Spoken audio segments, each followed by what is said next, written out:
Bonjour à toutes et à tous et bienvenue dans un nouvel épisode du podcast Calcio et PP, le podcast 100% foot italien. Aujourd'hui, un petit débrief de la première journée de Serie A. Le championnat italien a recommencé et évidemment, on s'en était bien passé pendant ces semaines d'intersaison, mais encore beaucoup de polémiques d'arbitrage en Italie, autour notamment et surtout autour du match Genoa-Napoli. On va éviter d'évoquer trop ça dans la saison parce que encore une fois c'est à peu près toujours la même chose. On va surtout se concentrer sur le débrief des premiers matchs. On va débriefer le match de l'Inter, on va débriefer le match du Napoli, on va débriefer le match de la Juve à Frosinone et le match du Milan sur la pelouse du Torino. 4 gros clubs, certains avaient changé d'entraîneur, d'autres avaient un peu une revanche à prendre sur leur saison très difficile pour la Juve. Et puis du côté de l'Inter, c'était simplement confirmer tout ce qui avait été fait de bien avec Christian Chivu la saison passée. On va commencer par l'Inter. Je vais même vous afficher, regardez. Si vous êtes sur YouTube, donc n'oubliez pas, si vous nous écoutez en podcast classique, vous pouvez continuer tout à fait de nous écouter en podcast audio classiquement sur Spotify, sur Apple Podcast, sur Deezer et sur d'autres. N'oubliez pas de mettre les 5 étoiles sur Apple Podcast, Spotify, Deezer, le petit commentaire qui va bien. Et puis, on est aussi sur YouTube maintenant, donc n'hésitez pas à vous abonner, à mettre la petite cloche et à mettre le pouce aussi, parce que c'est très, très important pour le référencement de nos vidéos. Et le plus il y en a, le plus elle est diffusée à une audience large. Donc, n'hésitez pas à le faire. Et donc, si vous êtes sur YouTube ou si vous voulez venir sur YouTube, vous allez voir, je vous affiche aussi les notes de la Gazzetta. Après ce match-là entre l'Inter et Monza, victoire de l'Inter 4-1, avec un match à deux visages. Il y avait surtout une première mi-temps qui était très sincèrement très très lente. Très peu de mouvements. J'étais assez déçu de la prestation de l'Inter. On avait encore une fois quelques rares beaux mouvements collectifs, toujours avec le côté gauche, avec Di Marco. Beaucoup du côté de Di Marco. Moi, ce que j'attends vraiment de cette saison de l'Inter, au-delà de continuer à gagner, de performer, d'être plus performant en Ligue des Champions et ne pas se faire sortir par Bodø/Glimt, cette saison, ou l'équivalent de Bodø/Glimt, c'est notamment qu'il y a un rééquilibre entre la droite et la gauche et la droite plutôt, qu'il y ait un petit peu plus de... Alors on va dire un peu moins de dépendance à Federico Di Marco, qui a réussi une saison incroyable la saison passée, et surtout avec un petit peu plus d'influence à droite pour avoir une variété de création d'occasions, une variété de jeu un petit peu plus importante, qui a beaucoup manqué la saison passée. On sait que Dumfries a été longtemps blessé. Quand il y avait Dumfries, c'était quand même un peu différent, même si ça passait beaucoup par les pieds de Di Marco et par la finition de Dumfries. Mais ça, on avait toujours un peu le cas, par exemple, avec l'Atalanta de Gasperini. Si vous vous souvenez, ça passait beaucoup plus par Gossens et ça pouvait éventuellement finir du côté d'Atebourg. Il y a toujours un côté un peu plus fort qu'un autre. Quand Luis Enrique a joué, il y avait un déséquilibre très clair et très prononcé entre les deux côtés. Et là, je ne voudrais pas que ça soit de nouveau la même chose. Alors, on l'a vu en première mi-temps. Ça s'est nettement mieux rééquilibré en deuxième mi-temps avec un Andy Diouf assez surprenant à ce poste-là maintenant que Chivu avait commencé à lui donner la saison passée. Ce poste de piston, de latéral offensif à droite. Il s'en est plutôt bien sorti face à Monza, même si parfois l'impression visuelle est un peu bizarre parce que on a le sentiment qu'on sait ce qu'il va faire et ça passe quand même. Donc tant mieux pour l'Inter pour le coup. Mais oui, première mi-temps trop lente, Lautaro trop déconnecté du jeu ou alors trop bas sur le terrain pour toucher des ballons. Pio Esposito beaucoup mieux servi que Lautaro, j'ai trouvé. Son rôle de point d'appui était très intéressant. Il a continué à l'être en deuxième mi-temps. On voit que pour faire le tour de Pio Esposito, il faut quand même se lever de bonne heure quand on est défenseur. Ça, c'est un élément très important. Et d'ailleurs, je me demande comment ça va se passer au niveau de Marcus Thuram et de Pio Esposito cette saison. Parce que autant pendant de longues années, de longues saisons sous Simone Inzaghi, il y avait un écart clair et net entre les titulaires et les remplaçants sur le front de l'attaque. Autant avec Christian Chivu, et la saison passée et cette saison, l'écart de niveau avec Lautaro est quand même perceptible, avec Thuram moins, et notamment je trouve que la progression de Pio Esposito elle est très intéressante, sachant qu'il y a Boni aussi derrière, qui lui aussi est très intéressant. Disons que la doublette Lautaro-Pio est tout à fait complémentaire aussi. Pio est peut-être un petit peu moins mobile que Marcus Thuram. Peut-être que les rôles seront un petit peu plus affirmés et un peu moins partagés qu'avec Marcus Thuram. Mais je pense que l'association est quand même très intéressante. Et on l'a vu, Pio a été très très fort pour conserver les ballons, pour jouer en pivot, pour servir des joueurs à hauteur. Il y a des occasions avec Barella, avec Zielinski, avec Lautaro où ils sont servis à hauteur grâce au jeu de corps, à la puissance physique et au duel gagné par Pio Esposito. Donc ça m'a beaucoup intéressé. La victoire, globalement, elle est logique, même si, mine de rien, quand on regarde les stats avancées de ce match-là, au niveau des XG, c'est Monza qui est devant, notamment grâce à la première mi-temps où Monza a quand même des occasions. Donc, pour vous donner les stats, on est à 1,05 XG pour l'Inter, 4 buts marqués, 1,05 en production. C'est quand même assez dingue la surperformance, notamment le but de Çalhanoğlu qui vient d'ailleurs. Donc, c'est pas illogique. Et 1,23 pour Monza. Monza qui a eu des très belles opportunités en première période. Donc, outre le but de Varela, il a une autre occasion. Varela, il a même 2 autres occasions. En deuxième mi-temps, là encore, il y a entre Mangas et surtout le tir de Birindelli aussi. Donc, il y a quand même des grosses occasions. Je trouve que l'Inter a concédé quand même pas mal d'occasions. Après, il y a une force collective qui émane de l'Inter quand elle a le ballon qui est assez impressionnante. Là où il faudra progresser, c'est à la perte de balle, où là, on a eu des légèretés défensives d'Akanji, de Bastoni encore. Contre Monza, ça peut passer. Et c'est un match du mois d'août, donc on va rester tranquille encore pour le moment.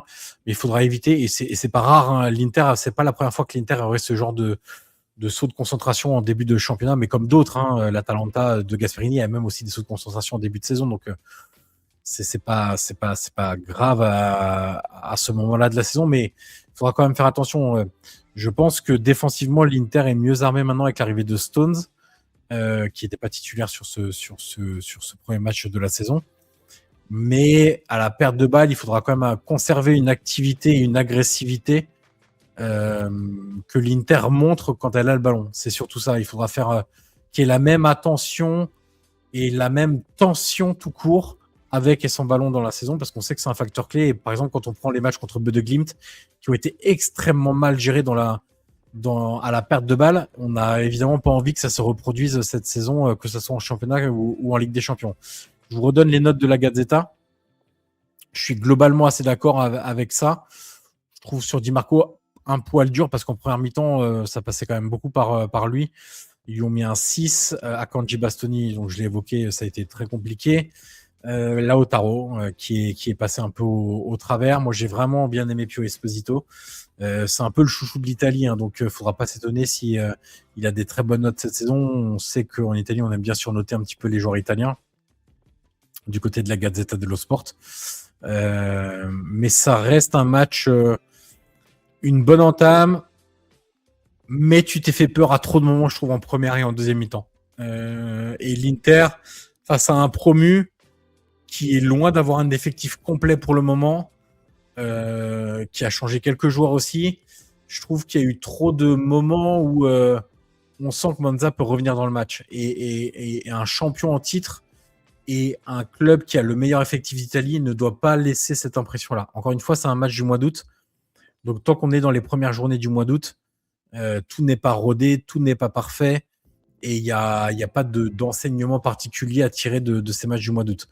On peut l'analyser, on peut dire ce qui a amélioré. Mais j'ai trouvé notamment sur certaines phases de jeu le pressing de Monza assez intéressant. On sait qu'ils ont beaucoup laissé le ballon pour le coup. Malgré tout, il y avait des zones de pressing fortes qui étaient intéressantes et qui ont vraiment mis en difficulté l'Inter. On va faire assez vite parce que je fais tout seul le débrief de cette première journée. On va passer à un autre débrief. Je suis en train de vous préparer en même temps la petite page de la Gazzetta dello Sport pour avoir évidemment le match. Ensuite, on va passer sur le match du Napoli. Alors là, ça a été très très pénible, très sincèrement. Ceux qui ont regardé le match, je l'avais mis sur mon compte Instagram, mais ceux qui ont regardé le match, et notamment la première mi-temps du Napoli, on peut même aller jusqu'à la première heure de jeu. Qu'est-ce que c'était lent, ennuyeux, à l'image de leur entraîneur. Hein. On va pas découvrir Max Allegri aujourd'hui. Première mi-temps où jusqu'à la 25e, je crois que le Genoa doit avoir 2 tiers des possessions du ballon. De mémoire, le Napoli ne doit avoir touché qu'un ballon dans la surface à la 25e. Un ballon dans la surface adverse, ça fait un tir, 0 cadré, et quelque chose comme 0,02 expected goals ou quelque chose comme ça. Non pas que le Genoa ait mis et soit une équipe ultra dominante, qu'ils aient fait un siège du Napoli, mais simplement le comportement du Napoli qui était trop passif sur cette première mi-temps, et même on peut aller jusqu'à l'heure de jeu. On est quand même sur une prestation banale, passive. En plus, autant il y a des clubs qu'on pourrait évoquer par la suite ou qu'on évoquera encore plus tard où il y a eu un tel turnover ou de tels changements où que tu peux te dire il y a 1, 2 ou 3 joueurs à intégrer. Je sais pas, on va prendre l'exemple. Là, j'enregistre lundi matin tôt, mais on peut prendre l'exemple de la Fiorentina et de la Roma qui jouent ce soir, peu importe qui gagne ou qui perd. Mais si par exemple la Roma aligne, je sais pas, Koulirakis, Castro, Rodrigo Mora et Molina, et qui perdent, vous dites bon, il y avait quand même 4 joueurs à intégrer. Mora, Molina ont quasiment jamais, enfin Mora jamais, Molina a joué quelques minutes à Dortmund. Ils ont peu joué pour le moment. C'était voilà, il y a au moins cette excuse-là. Du côté de la Fiorentina, même chose si la ligne Mastantuono, Atta, Valdepeñas et qui est-ce que je peux prendre encore et Pellegrino, on se dira il y a eu 4 joueurs nouveaux, c'est pas évident, etc. Là, le Napoli, c'est les mêmes joueurs que la saison passée, hormis Martin qui avait fait déjà une préparation avec le Napoli. Mais sinon, c'est les mêmes joueurs, c'est des joueurs qui se connaissent par cœur, qui ont pour la plupart gagné 2 Scudetti ensemble, certains un seul. Non, c'est trop décevant. C'est un comportement totalement apathique sans ballon. C'est zéro pressing, c'est simplement subir, attendre la faute de l'adversaire, lancer la flèche Alisson Santos en transition qui va très très vite et qui d'ailleurs a fait beaucoup de mal à Marcandali et à Norton Cuffy sur le côté gauche. Alisson Santos a ce côté dribbleur, gagneur de 1 contre 1, accélérateur de jeu qui va faire du bien au Napoli cette saison, parce que si c'est comme ça que va jouer le Napoli cette saison, avec des joueurs de ballon, avec des joueurs qui sont capables de mieux l'exploiter, mieux le gérer, de l'avoir plus dans les pieds. Mais si c'est ça qu'on doit voir du Napoli sur la saison, waouh, c'est vraiment compliqué. Lobotka qui récupérait les ballons, qui essayait de les exploiter. On n'a pas vu McTominay, on n'a pas vu Anguissa, on n'a quasiment pas vu Politano. Le seul qu'on a vu, de toute façon, on n'a pas vu du tout Højlund qui était trop loin de la surface adverse. C'est un peu comme Vlahovic à l'époque à la Juve d'Allegri. Si on pense que Vlahovic va être bon en jouant 70 mètres du but adverse, trop compliqué. Et même chose, Politano, c'était le Di Maria de l'époque. Les mecs, ils doivent faire 70 mètres avant de se créer une occasion, en tout cas pour les 60 premières minutes de jeu. Donc, non, il faut qu'ils jouent beaucoup plus près de la surface, ces joueurs-là. Et on résulte une prestation insipide. Il y a des joueurs que j'ai bien aimés du côté du Genoa. J'ai bien aimé Baldanzi, j'ai bien aimé Frendrup. Frendrup, l'activité qu'il a, les ballons grattés, les ballons récupérés, le pressing qu'il enclenche. Baldanzi est plutôt dans l'activité, le placement entre les lignes, la créativité. Les deux ont été vraiment intéressants. Côté Napoli, sincèrement, hormis Lobotka, parce que c'est toujours un peu la plaque tournante quand le ballon est récupéré, et Alisson Santos, vous voyez par exemple les notes de la Gazzetta, le 6,5 à Di Lorenzo, je comprends pas trop pourquoi. Pour moi, ils ont tous 6, hormis Alisson Santos et Lobotka, qui ont été vraiment les deux seuls joueurs un peu à émerger. Et au final, le Napoli s'en tire avec 0,77 expected goals, à peine mieux que le Genoa, qui par contre, le Genoa a eu des positions de frappe à l'entrée de la surface, au début de la surface, mais a eu du mal à s'approcher quand même du but d'Alex Meret. Mais oui, le Napoli, on attend évidemment bien mieux pour le moment parce que là, c'est beaucoup trop compliqué et c'est trop décevant. Alors, ok, le changement de système éventuel, ok, tout ça. Mais non, Vergara fait du bien lors de son entrée. Bon, De Bruyne, je sais pas trop quoi penser de Bruyne, sincèrement. Il a été important, ok, il a marqué, ok, il fait la passe D. Mais est-ce que De Bruyne, ça doit être un impact player? Son rôle devrait être tout autre. Est-ce que Allegri va réussir à trouver une place pour le mettre lui? Est-ce que lui, on sait qu'il avait expliqué à la fin de la saison qu'avec Conte, clairement, il s'emmerdait, il s'ennuyait totalement. Que c'était pas exaltant de s'entraîner et de jouer avec Antonio Conte. Je suis pas sûr qu'il pense que ce soit beaucoup plus exaltant de jouer avec Allegri. Malheureusement pour lui, il veut tenter une autre expérience après Manchester City et après la Bundesliga où aussi bien Guardiola que ses expériences en Bundesliga, il y avait quand même un autre esprit de jeu. Là, entre Antonio Conte et Max Allegri, pour Kevin De Bruyne, c'est quand même pas une fin de carrière géniale et très enthousiaste au niveau du jeu. Bon, on verra, encore une fois, c'est un match du mois d'août, mais le problème, c'est qu'on n'est pas spécialement étonné avec Allegri. On a vu comment jouait son Milan la saison passée, on a vu comment jouait sa Juve encore avant. Bon, on est à peu près sur la même continuité j'allais dire, de jeu ou de refus de jeu ou de non-jeu plutôt. De non-jeu vraiment plutôt que de jeu. On va passer au match de la Juve. C'est pour moi la prestation que j'ai préférée des 4 gros, puisqu'après on va faire le Milan. C'est vraiment ce qu'a fait la Juve à Frosinone. Alors, potentiellement, aller avec Monza, c'est peut-être les 2 plus faibles à l'heure actuelle. On verra ce qu'ils vont faire dans la saison, d'ici la fin du mercato. On verra comment progresseront les joueurs, la mémoire collective et le jeu collectif. Mais ouais, c'est vraiment la Juve qui m'a le plus séduit entre l'Inter, le Napoli, la Juve et l'AC Milan. Notamment la première mi-temps qui pour moi a été vraiment impressionnante de maîtrise. J'ai adoré le nombre de mouvements offensifs.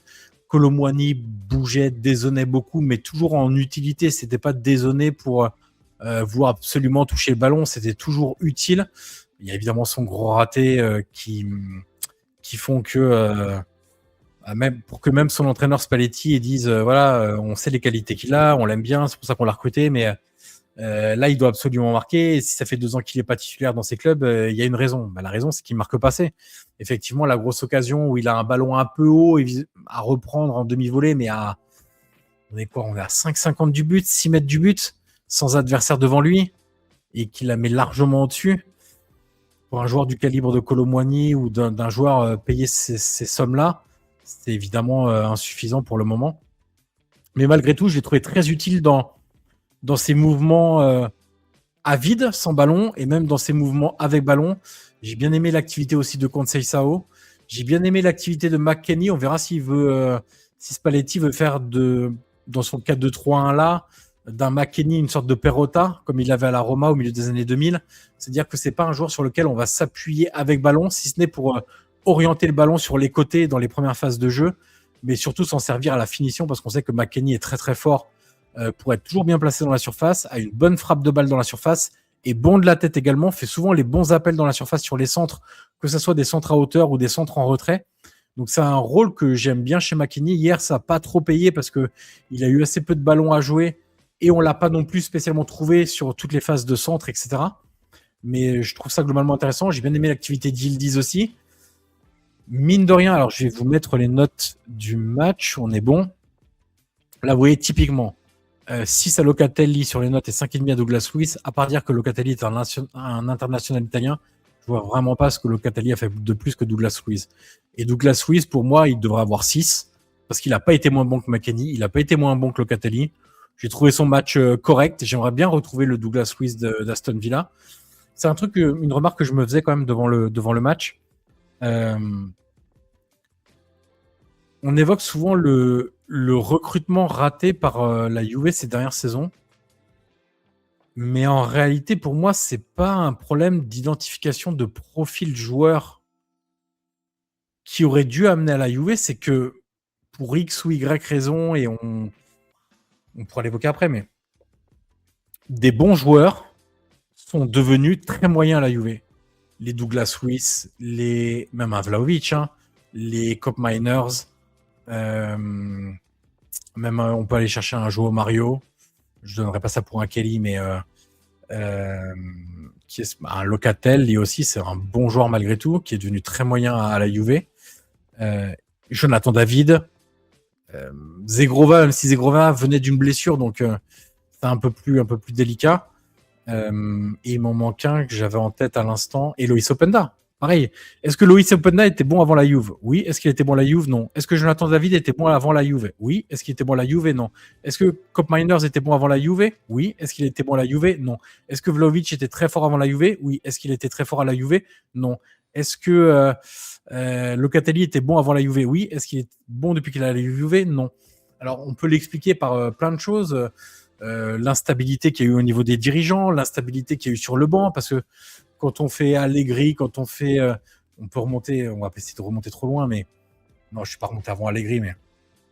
De Allegri, de Thiago Motta, de Tudor, de Spalletti, vous allez à droite, puis à gauche, puis encore plus à droite, puis encore plus à gauche. Je parle de direction, hein, pas d'orientation politique, évidemment. Mais en fait, et puis chacun veut les entraîneurs qui correspondent à son style de jeu. Tudor voulait un certain type d'entraîneur, Thiago Motta voulait un certain type de joueur, Thiago Motta voulait d'autres joueurs, puis à la fin, eh ben, on a les joueurs que voulait Allegri, les joueurs que voulait Thiago Motta, les joueurs que voulait Igor Tudor et les joueurs que veut Luciano Spalletti. Sauf que l'expression collective et le projet de jeu de ces entraîneurs-là étaient très différents. Donc on se retrouve avec un effectif mal construit où en gros il y en a un quart pour tel style de jeu, un quart pour tel autre, un quart pour encore un autre, et un quart encore pour un autre. Donc forcément, ça peut pas marcher comme ça. Donc c'est pas un problème d'identification de profil, c'est que on n'est pas tellement parti dans tous les sens sur les projets de jeu, etc., qu'on a essayé d'adapter à chaque année le recrutement en l'orientant vers un sens précis. Et ce sens précis n'avait lui-même plus aucun sens 6 mois après parce qu'on avait changé d'entraîneur. Donc je pensais à ça pendant le match pour Douglas Luiz en me disant j'aimerais bien retrouver le Douglas Luiz quand même d'Aston Villa parce que c'était vraiment un bon joueur. Mais j'ai bien aimé franchement la première mi-temps de la Juve. Alors pareil, le 5 de Kolo Muani, c'est essentiellement pour son occasion ratée, mais je veux dire, je trouve que en première mi-temps, il a été utile dans ses déplacements, quoi. Vous prenez Højlund sur le match du Napoli à U5, Kolo Muani à U5. Est-ce que c'est le même type de prestation? Les deux n'ont pas marqué, fine. Ok, Kolo Muani a raté une grosse occasion, mais dans le jeu, c'est le jour et la nuit. Kolo Muani a été beaucoup plus utile. Il a combiné avec Conceição, il a combiné avec McKennie, il a essayé de combiner avec Yildiz, il a essayé de venir vers les milieux de terrain. Je l'ai trouvé beaucoup plus utile à la construction du jeu. Je suis pas en train de dire qu'il fait un grand match, mais on peut pas me dire que la prestation de Kolo Muani égale celle de Rasmus Højlund. Pour moi, c'est impossible. Bon, c'est la vision subjective parfois des notes et de toutes ces choses-là. On va pas découvrir l'Amérique aujourd'hui en expliquant que les notes sont évidemment totalement subjectives à l'appréciation individuelle de celui qui les réalise. Mais globalement, ouais, j'ai vraiment bien aimé la première mi-temps de la Juve. Je trouve qu'ils sont créés beaucoup d'occasions. On a vu un Kalulu très entreprenant qui touche le poteau. On a vu un Yildiz qui parfois gagnerait à jouer un petit peu en simplicité, prendre le ballon, tenter le crochet, et puis faire la fin pour revenir sur son pied fort, puis repartir. Bon, des fois, allez, lâche un petit peu plus vite le ballon, centre en première intention, de ton pied droit, de ton pied gauche, essaye de jouer un 1-2 et de faire un appel dans le dos du défenseur à la limite du hors-jeu. Allez, un petit peu plus de simplicité parfois avec Kenan Yildiz, ça pourrait être pas mal. Lui a sans doute été ça je suis assez d'accord, a été le moins bon des joueurs offensifs. Conceição très très en forme, très mobile. Lui par contre a fait extrêmement mal à Frosinone. Content de voir Bremer réaliser un match de qualité et même marqué. Je trouve ça vraiment bien. Les remplaçants côté Juve par contre ont rien apporté. Là où les remplaçants, je pense à Asa qui a été vraiment bon, ont apporté du côté de Frosinone. Je trouve ça faible quand même, Frosinone. Quand on regarde, je suis en train de me rendre compte que quand on regarde les notes, on n'est pas loin d'avoir la même chose entre Frosinone et la Juve. Pour moi, il y a tellement un monde d'écart sur la prestation que même si en deuxième mi-temps, ça a été un peu mieux du côté de Frosinone, mais la première mi-temps, il y avait une telle classe d'écart entre les deux que j'ai du mal à comprendre, sincèrement, qu'on mette autant de bonnes notes finalement ou de notes correctes à Frosinone qu'à la Juve. J'étais déçu par Schmidt par contre. Moi j'attendais beaucoup plus de l'ancien joueur du Werder. J'ai trouvé qu'il a perdu beaucoup de duels. Je l'ai pas trouvé dans son match. Je l'ai trouvé un peu soft, vraiment un peu léger. Qui est pourtant une grosse recrue. Je crois que c'est lui la recrue la plus chère de l'histoire de Frosinone. J'étais un peu déçu. 4 grosses occasions de but quand même comptabilisées dans les stats du côté de la Juve. J'imagine qu'il doit y avoir la première tête de Bremer, il y a la deuxième tête de Bremer, il doit y avoir sans doute la grosse occasion de Kolo Muani et peut-être le tir de Kalulu encore qu'il est excentré. Je sais pas quel est. Il y a un tir de Conceição aussi éventuellement qui est plutôt bien placé par à terre au-dessus celui-là. C'est peut-être celui-là qui est comptabilisé en grosse occasion aussi. Mais ouais, j'étais assez séduit. Je me dis que il manque pas grand chose à cette équipe de la Juve pour avoir un effectif qui correspond encore un petit peu plus à ce que souhaite Luciano Spalletti. On verra. Peut-être que c'était l'adversaire aussi le plus faible. Donc peut-être qu'il faut nuancer avec ça. Mais ouais, franchement, la première mi-temps m'a beaucoup plu. La deuxième était un peu plus en gestion avec un peu de rébellion du côté de Frosinone, mais rapidement éteinte par la Juve. Et quand même beaucoup plus d'occasions de marquer du côté de la Juve. Je trouve par exemple qu'entre le Napoli, l'Inter et le Milan, la Juve est le club qui a eu le plus d'occasions de marquer sur cette première journée. Et puis le troisième match qu'on va évoquer, c'est le match du Milan. Et là, il y a aussi des choses intéressantes. Victoire 2-1 sur la pelouse du Torino. Et alors là, ce que j'ai bien aimé, c'est évidemment des choix. Je vais vous mettre les notes tout de suite sur YouTube. Du match, c'est des choix de Amorim, Chukwueze qui avait fait quelques bonnes prestations en pré-saison à ce poste-là, donc de piston, a été excellent hier. J'ai vraiment bien aimé. Tiens, je regarde les notes là, ils sont très gentils avec De Winter et Stupinian. Chukwueze est bon. Moussa, j'ai trouvé ça pas mal du tout. On sent que il y a plusieurs fois où il prend le ballon dos au jeu. On va pas aller jusqu'à la fin de corps, mais une sorte de fausse indication donnée à l'adversaire pour prendre le ballon, ensuite accélérer, où il brise totalement le premier rideau de pressing du Torino, et notamment Fitzim a eu un peu de mal à se positionner face à Moussa, où quand il accélérait, Fitzim sortait un peu à contre-temps et il laissait un peu des boulevards au milieu de terrain. Ginaitis aussi un peu aussi, hein, mais ouais, j'ai bien aimé Moussa. Yachari un peu plus transparent. Et puis, alors, dans les choix, il y a Chukwueze, évidemment. Il y a quand même Modric sur le banc. Alors, Rabiot, il est revenu un peu en retard, plus tard. Donc, c'était assez logique. Mais Modric sur le banc, Selmaker sur le banc, Bartezaghi sur le banc. Leao, évidemment, c'était Cissé qui était titulaire, le jeune, 19 ans. Il y a quand même, Amorim nous montre que il a envie de jouer et que personne d'autre ne lui dira qui aligner, statut ou pas statut. Lui, il a décidé que c'était ces joueurs-là pour débuter la saison. Et franchement, quand j'ai vu la composition, je me suis dit, ouais, ok, qu'il fasse ça en pré-saison, c'est une chose. Qu'il le sorte sur un match du Torino qui est quand même pas simple à l'extérieur, hein, même si j'ai été déçu du Torino, saison après saison, ça change les entraîneurs, ça améliore l'effectif. Globalement, j'étais assez déçu de la prestation du Torino. Aussi parce que Milan a été plutôt bon, avec un vrai pressing, mis notamment sur les relances du portier du Toro, et aussi sur Komutso, sur Ismaili et sur Coco, quand ils étaient très proches de leur surface. Le pressing bien orienté ballon, j'ai bien aimé, j'ai trouvé ça assez intelligent de la part du Milan d'Amorim. Après, avant le premier but, il y a quand même très peu d'occasions créées par l'AC Milan. On récupère le ballon facilement, on progresse globalement assez facilement sur le terrain, mais ensuite, qu'est-ce qu'on en fait? Et c'est là qu'on revient parfois un peu aux joueurs qui sont capables de te changer l'histoire d'un match, qui sont capables de dynamiser les occasions, de gagner d'un contre un, d'être plus créatifs. Et on a vu que quand on faisait rentrer Rabiot, quand on faisait rentrer Modric, quand on faisait rentrer Selmakers, et s'il y avait un Leao concerné, prêt à jouer et tout ce que vous voulez,